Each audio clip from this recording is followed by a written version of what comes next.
All right. Question Next? 2. Taking equity and not getting any pay, what percent should you look at if you're joining a startup? Half of it. You're a co-founder at that point. Exactly. Really, If you're really. coming in and working in a pre-product company that has no revenue, you ought to be a co-founder. I mean, maybe half is a little aggressive, but it's not 1%. That's ridiculous. Maybe if you're working with a team like us, who's done this before and sold a business for $100+ million, but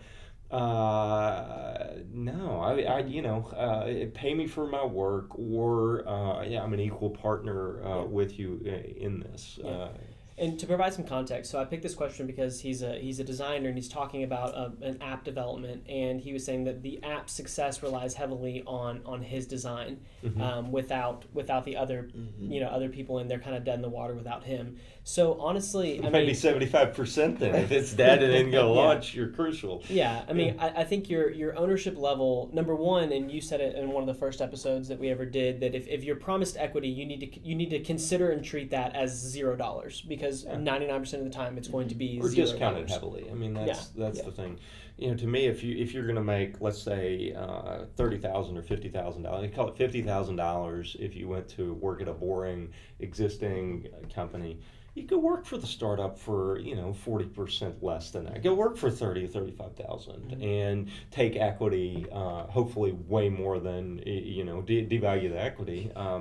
But golly, if you're working for $0, you sound like a co-founder. You don't sound like an employee in a 30-person startup. I mean, if you're an intern and you get college credit for it, work for free. But we even pay most of our interns, actually. So.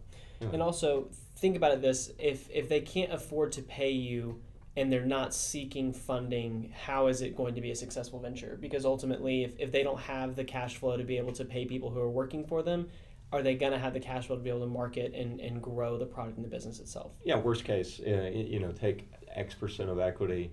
Think about the waterfall of the business. Maybe you put a royalty on the first bit of revenue. So I'm going to do $10,000 worth of work for you. I'm going to put a $50,000 note against the business, because there's maybe a 20% chance of this thing actually working. So a 20% or $50,000 first money in kind of loan against it. That's another way to do it. But I would be ruthless in your negotiation here. You hold all the cards. Yeah.